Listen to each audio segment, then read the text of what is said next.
और जो अवकलन की अपनी प्रश्नावली चल रही थी उसमें आज हम बात करेंगे पर्टिकुलर 5.3 को, जिसमें केवल अस्पष्ट फलनों के और ट्रिग्नोमेट्री फंक्शन यानी कि इनवर्स ट्रिग्नोमेट्री फंक्शन के अवकलन के बारे में बात करा है। तो अगर हम फिलहाल बात करें कि अस्पष्ट फलनों का पहले पढ़ लेते हैं, तब हम इनवर्स ट्रिग्नोमेट्री फंक्शन का पढ़ेंगे। तो पहले बहुत अच्छे से हम देखेंगे कि क्या होते हैं अस्पष्ट फलन, फिर तब हम बात करेंगे कि अस्पष्ट फलनों का अवकलन कैसे फाइंड आउट करते हैं। तो चलिए एक बार हम बात करेंगे कि अस्पष्ट फलन आखिर होते कैसे हैं। चलिए देखेंगे एक बार। ये पहले मैं उसकी एक छोटी सी परिभाषा बोलता हूं आपको। अस्पष्ट फलनों का तात्पर्य ये है कि आज तक आप ऐसे फलन देखो कि y बराबर एफ ऑफ एक्स, बगल में रिप्रेजेंटेशन के लिए इधर y होता है, इधर टर्म पूरे x के फॉर्म में गिवन होते हैं। बट अब ऐसा कुछ फंक्शन गिवन होगा जिसमें ऐसे कि मतलब y कैनॉट बी एक्सप्लेन या एक्सप्रेस बोल सकते हैं आप इन टर्म ऑफ y, ऐसे कुछ बोलेगा कि मतलब जो उसमें x है, मतलब कि जो इधर की टर्म x होते हैं वो जो x का हर एक पद y की टर्मलाइज के फॉर्म में डिफाइंड नहीं होगा। मतलब y is equal to x ऐसा कुछ नहीं बनने वाला है। इसमें कुछ ऐसा होने वाला है ना इस टाइप के फंक्शन में कि y और x दोनों एक ही तरफ हो सकते हैं। एलएचएस में भी वो अपना y और x हो सकते हैं, माने जो दो वेरिएबल y और x हैं, x और y, वो ऐसा नहीं होगा कि एक तरफ x है सेपरेट, एक तरफ सेपरेट y है, ऐसा नहीं होने वाला है। होने वाला ये कि एक तरफ y और एक तरफ x छोड़ के अगर मैं कुछ ऐसा बोलूं कि दोनों तरफ x y का कुछ सम्मिलित प्रभाव होगा, बोले तो कुछ फंक्शन को रिप्रेजेंट करने का तरीका ऐसा होता है कि y is equal to f x y, मतलब इधर y तो रहे ही रहे मतलब रिप्रेजेंटेशन के लिए, साथ ही साथ इधर भी जो फंक्शन अपना गिवन हो वो भी मतलब ऐसा दिखे ना कि x y के टर्मलाइज में हो, उसे आप ना पक्षांतर करके आप y को एक तरफ और x को एक तरफ सेपरेट नहीं कर सकते हैं। कुल मिलके x को y के फॉर्म में सेपरेट नहीं कर सकते हैं। तो इस टाइप के फंक्शन को अस्पष्ट फलन यानी कि इम्प्लिसिट फंक्शन बोलते हैं। एक एग्जाम्पल से हम आपको समझा रहे हैं कि y is equal to sine x plus y. इस टाइप का क्वेश्चन देखिए कि अगर इस टाइप का क्वेश्चन दे कि आपसे पूछे कि y is equal to sine x plus y का डेरिवेटिव फाइंड आउट करिए x के रिस्पेक्ट में, तो आपके दिमाग में चलना चाहिए कि आज तक मैंने जो क्वेश्चन में या जिस टाइप के क्वेश्चन मैंने अभी तक फलन के बारे में चर्चा किया था ना, वो ऐसे फलन थे कि मतलब इधर अगर संकेत के लिए y है तो उधर केवल टर्मलाइज अपनी x के फॉर्म में होती थी। बट यहाँ पे y इज इक्वल टू जो साइन एक्स प्लस वाई, इसमें अगर मैं बोलूं कि इस y को आप इधर लेके चले आओ, इधर खाली y दिखे उधर खाली x टाइप का फंक्शन दिखे, तो ऐसा नहीं बन पाएगा।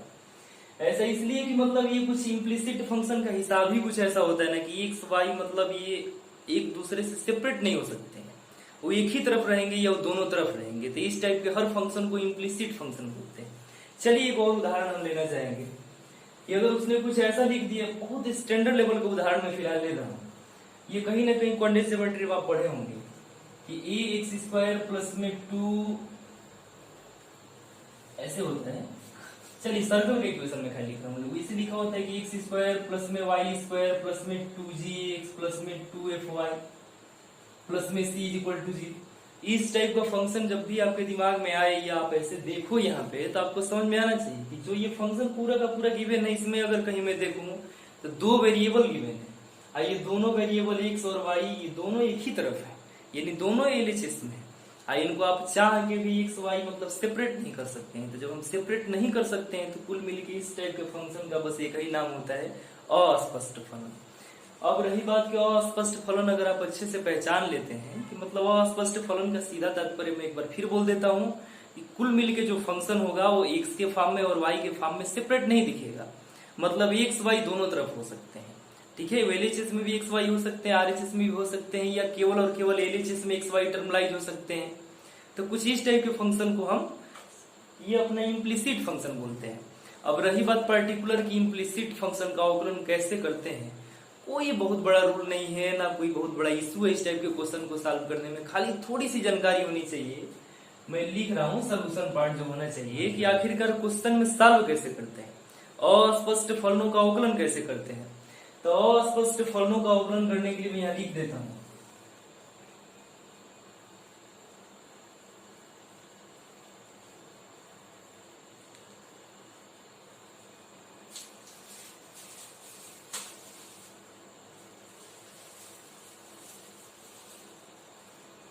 अस्पष्ट फलनों के अवकलन को फाइंड आउट करने के लिए दोनों पक्षों का गिवन फंक्शन में दोनों पक्षों का x के सापेक्ष अवकलन करें।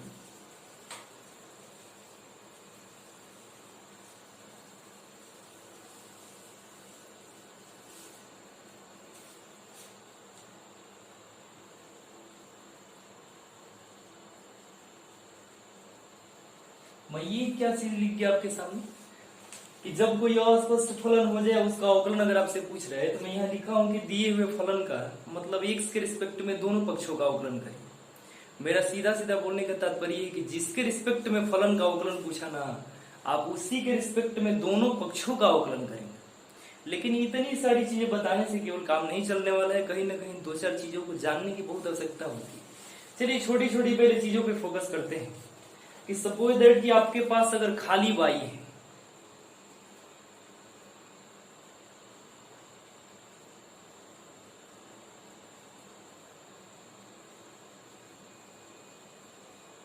तो कैसे लिखते हैं खाली y यानी कि सिंगल y का x के रिस्पेक्ट में अवकलन क्या होना चाहिए।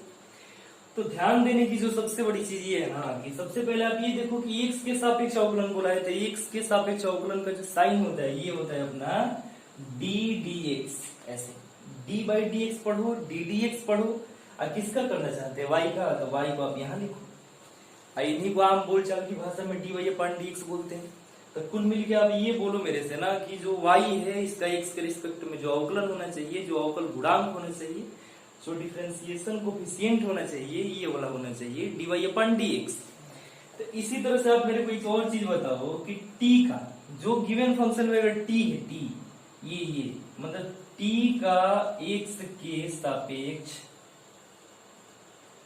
अवकलन कैसे लिखना चाहिए उसको ऐसे लिखना चाहिए कि ऐसे लिखा है कि d बाई डी एक्स किसका अवकलन करना चाहते हैं t का, तो आप t यहाँ लिखो।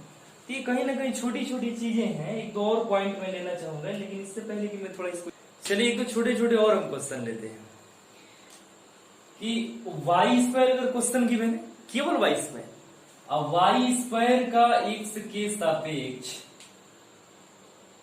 अवकलन पूछे कैसे फाइंड आउट करेंगे। तो y² है तो कम से कम देखिए थोड़ी सी जो अपने सोचने के जो डेवलप करने के तरीके हैं ना, अपने सोच को डेवलप करने का कि अभी तक जो आपने स्क्वायर पावर 3 वगैरह 4 5 जो भी पावर आपने पढ़ा है वो कहाँ पढ़ा है। तो आपने पढ़ा है x पे पावर यानी कि x पे पावर 2 4 5 आपने पढ़ा है, ऐसा कुछ पढ़ा है आपने। तो यहाँ पे आप एक मिनट के लिए ध्यान से देखो मैं क्या बोलना चाहूँ कि अभी तक मैंने पावर यहाँ पे x पे पढ़ा है कि x पे पावर 2, बट यहाँ तो आ गया अपना y। तो कुल मिलके जब इस टाइप के क्वेश्चन के लिए मैंने ये बताया था कि अगर कहीं आपको x के स्थान पे कुछ दूसरा फंक्शन गिवन मिले ना तो इसको बोलते हैं function of the function based question. तो कहीं ना कहीं ये खाली y² गिवन है तो हमें इसे ये समझना है कि x² लिखा है। तो x² का अवकलन क्या होता है, तो होता है अपना 2x। तो यानी कहीं ना कहीं लिखा है कि ये 2y, लेकिन मैंने जिसको x माना है उसका पुनः एक बार अवकलन करना चाहिए। तो किसका अवकलन करना चाहिए यानी कि y का किसके रिस्पेक्ट में, x के रिस्पेक्ट में। तो y का x के रिस्पेक्ट में जो अवकलन होता है तो ऐसे समझ में आता है कि d by D x of y। यानी कुल मिलकर आपको ये समझना है कि y² का जो अवकलन होना चाहिए वाला होना चाहिए 2y multiple dy upon dx।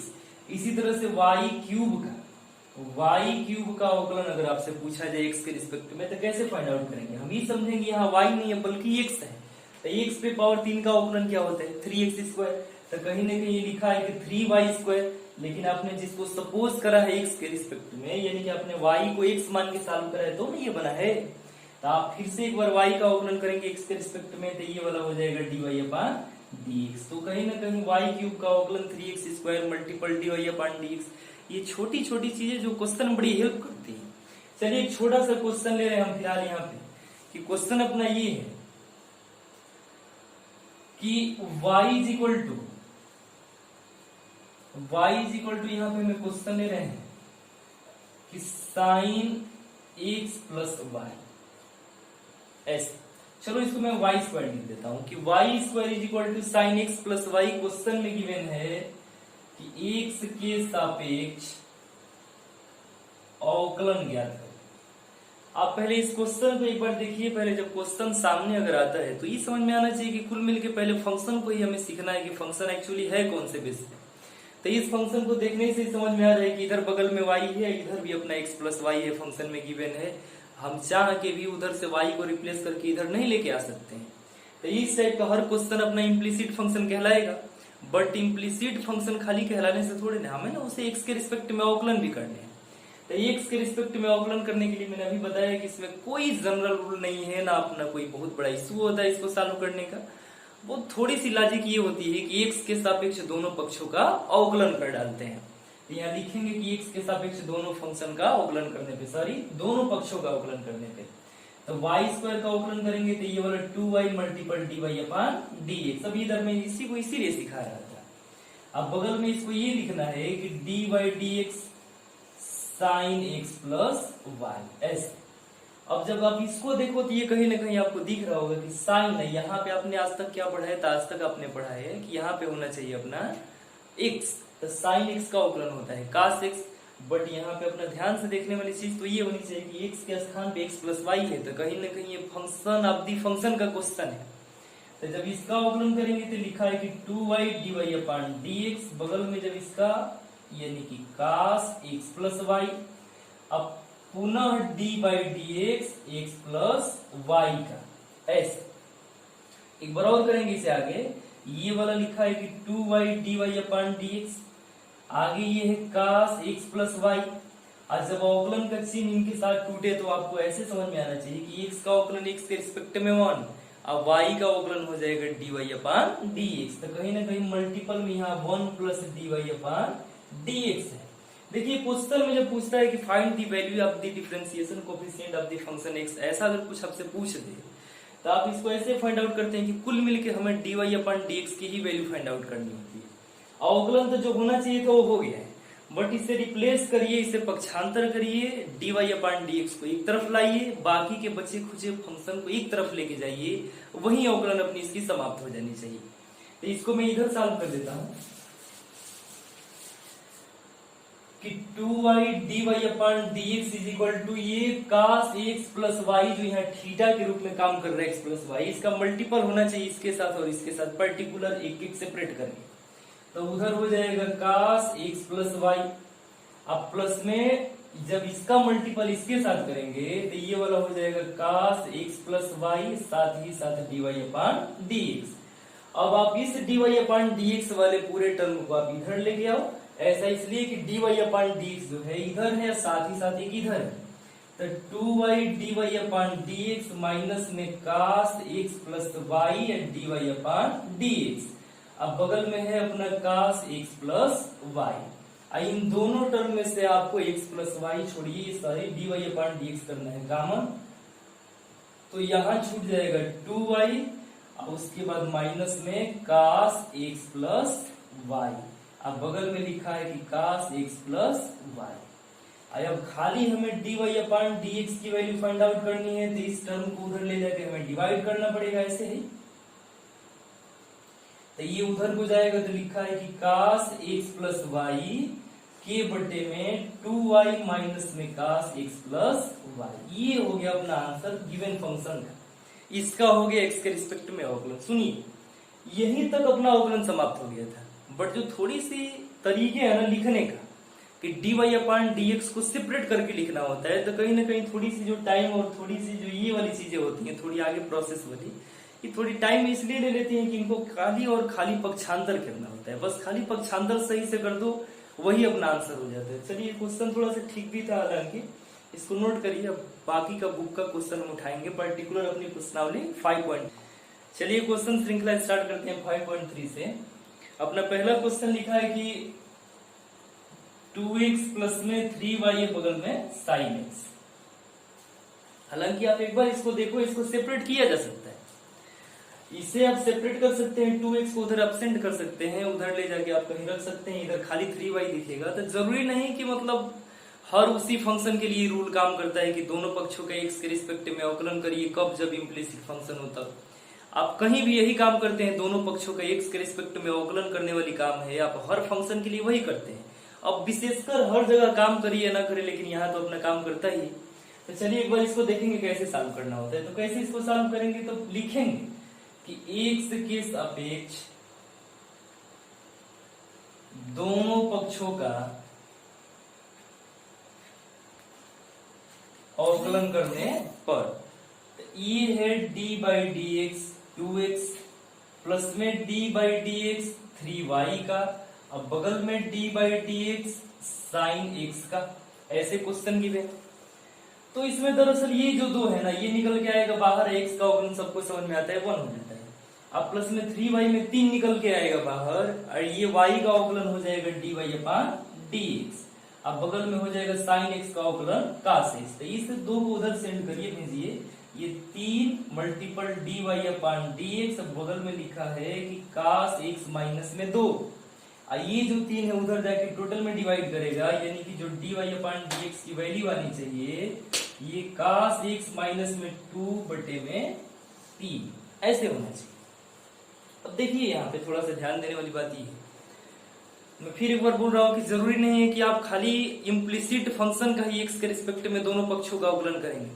कहीं ना कहीं दोनों पक्षों का अवकलन हर क्वेश्चन में होता है, हर टाइप के क्वेश्चन में दोनों पक्षों का अवकलन करते हैं आप, भले उसमें आपको समझदारी सी थोड़ी सी नहीं पकड़ में आती है कि एक्चुअली dy अपान dx एक तरफ है कि दोनों तरफ है। कभी कभी ऐसा होता है कि खाली एक तरफ ही dy अपान dx की वैल्यू रह जाती है, बाकी आप उधर की कैलकुलेशन कर पाते हैं। लेकिन अस्पष्ट फलनों में जो पर्टिकुलर अस्पष्ट फलन है उसमें dy अपान dx LHS में भी होता है, कहीं ना कहीं RHS में भी होता है, और कहीं ना कहीं एक ही पक्ष में 2-3 जगह होता है। तो इस टाइप के क्वेश्चन में बहुत ज्यादा नहीं इशू है, खाली ही सोचना है कि हमें सेपरेट करके dy अपान dx की वैल्यू एक तरफ खाली करने हैं। तो चलिए इस क्वेश्चन को नोट करिए, पहला क्वेश्चन था, फिर दूसरे क्वेश्चन को हम देखें।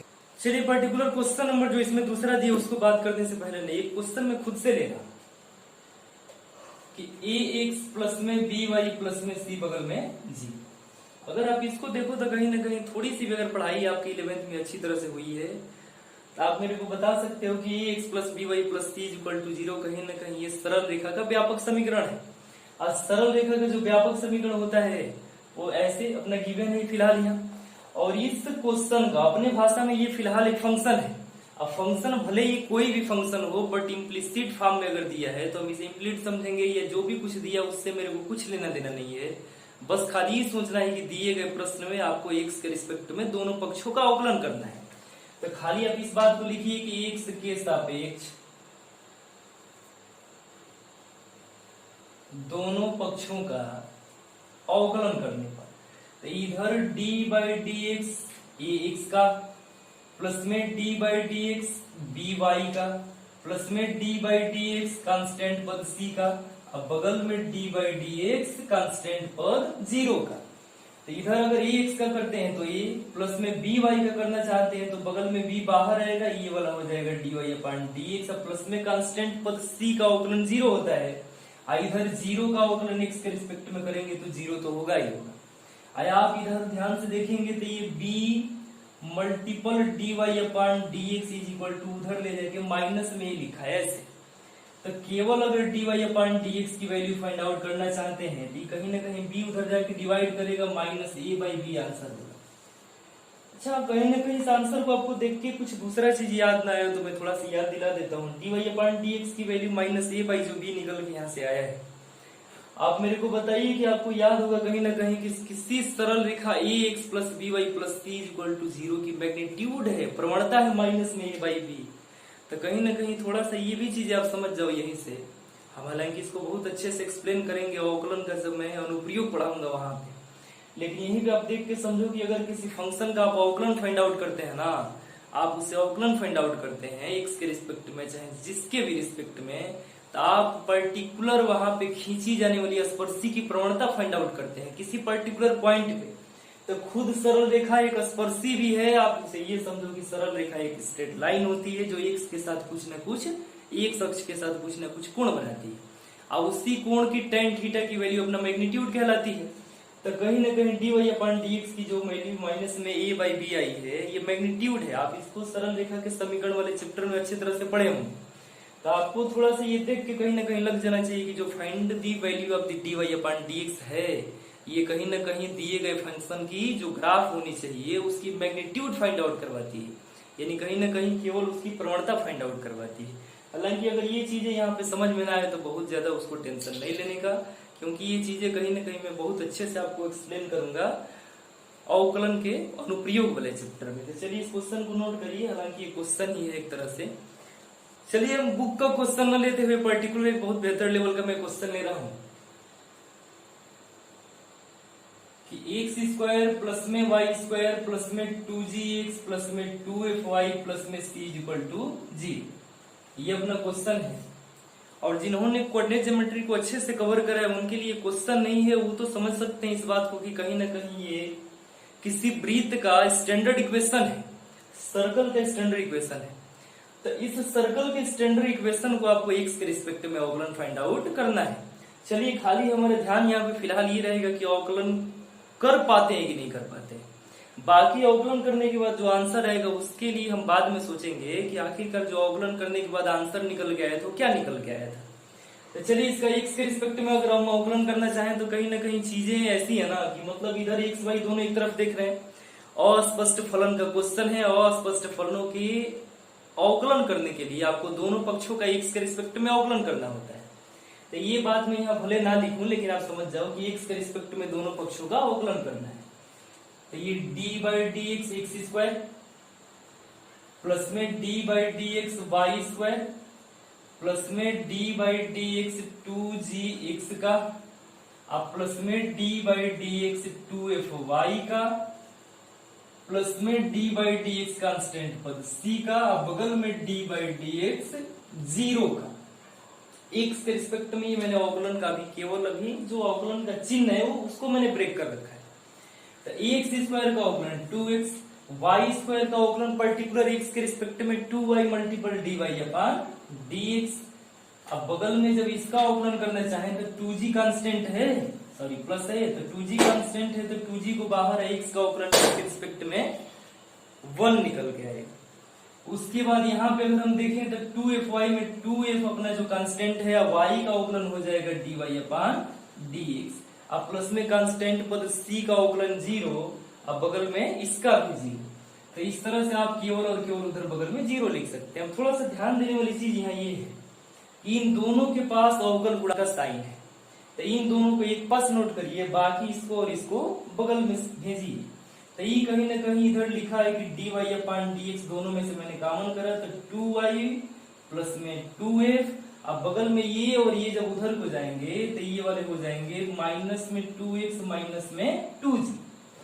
यहां से आप देखेंगे तो खाली dy अपॉन dx की वैल्यू माइनस में 2x माइनस में 2g बटे में 2y प्लस 2f निकल के आएगी। आंसर ये भी है, या आप ऊपर से 2 लेके कैंसिल आउट कर सकते हैं, तो कहीं ना कहीं -2 कॉमन कर लो आप। तो ये वाला लिखा है कि x प्लस जी आप बटे में 2 मल्टीपल y प्लस f, जिसमें इससे इसको कैंसिल आउट कर सकते हैं। तो x प्लस जी अपान y प्लस में f, ये वैल्यू माइनस में है, यानी जो ये वाला आंसर निकल के आया ना, ये निकल के आया अपना x square plus y square plus 2gx plus 2fy plus c equal to 0 का एक्स के रिस्पेक्ट में अवकलन। समझ पा रहे हैं आप मेरी बात? तो अगर समझ पा रहे हैं तो देखिए कितने बेहतर तरीके से इस क्वेश्चन को मैंने एक्सप्लेन करा है। साथ ही साथ मैं आखिरकार ये लास्ट में आपको एक चीज बता देता हूँ कि कहीं ना कहीं माइनस में x प्लस जी अब बटे में जो y प्लस f ये नोट करा है ना, ये क्या नोट करा है एक्चुअली? तो ये नोट करा है कि अगर यहाँ पे कोई सर्कल है इस तरह से, तो इसके किसी एक पॉइंट पे खींची जाने वाली स्पर्शी की प्रवणता है। मतलब कि अगर मैं बोलूं कि यहाँ पे अगर कोई एक पॉइंट है जो x कामा y है, या आप इसे बोलो कि जो ये वाला पॉइंट है x1 y1 है, तो इस पॉइंट x1 y1 पे खींची जाने वाली जो स्पर्शी की प्रवणता यानी कि जो ये थीटा है, थीटा यानी कि tan थीटा है, यही तो प्रवणता है ना। तो इसी प्रवणता को निकालने के लिए आपको कुछ और नहीं करना है, बल्कि इस स्पर्शी की अगर प्रवणता निकालना है तो इस पर्टिकुलर कर्व का, कर्व बोले तो पर्टिकुलर यहाँ पे अपना सर्कल का, जो सर्कल का इक्वेशन है उससे आप खूब अच्छी तरह से इधर कैलकुलेट करके इस तरह से अपना अवकलन निकाल के ये वाली वैल्यू फाइंड आउट करिए। ये वैल्यू किसके इक्वल है? तो ये dy अपॉन dx के इक्वल है। तो कहीं ना कहीं ये m है, लेकिन m तो हर जगह स्पर्शी हो सकती है ना इस पे। तो पर्टिकुलर अगर dy अपॉन dx में कोई एक वैल्यू पुटअप करते हैं, यानी कि इस वैल्यू x1 y1 को इधर पुटअप करते हैं, तो इधर भी x1 y1 के स्थान पे, सॉरी x और y के स्थान पे ये बिंदु x1 y1 पुटअप करना पड़ेगा। ई करने के बाद जो आंसर निकल के आएगा वो ई निकल के आएगा कि पर्टिकुलर इस x1 कामा y1 पे खींची जाने वाली स्पर्शी की प्रवणता क्या है। तो अगर इतनी चीजें ना है तो खाली आप ये बस देखो कि मुझे अवकलन करना है, अवकलन x के रिस्पेक्ट में करके ये find the value of the dy upon dx, यानी कि कुल मिलके अवकल गुणांक dy अपॉन dx को सेपरेट करने हैं। बाकी जो चीजें आ रही हूं तो अपनी है। चलिए इसको नोट करिए, फिर आगे क्वेश्चन हम बुक से लेंगे। चलिए इस समय क्वेश्चन नंबर 5वां लेंगे, क्योंकि दूसरा तीसरा चौथा क्वेश्चन थोड़े आसान लेवल के है ना। तो क्वेश्चन नंबर जो 5 है इसको एक बार साथ में कर देता हूँ। ये लिखा है कि एक्स स्क्वायर प्लस में एक्स वाई प्लस में वाई स्क्वायर, बगल में लिखा है 100। ऐसा पूछा है कि find the value of the dy upon dx।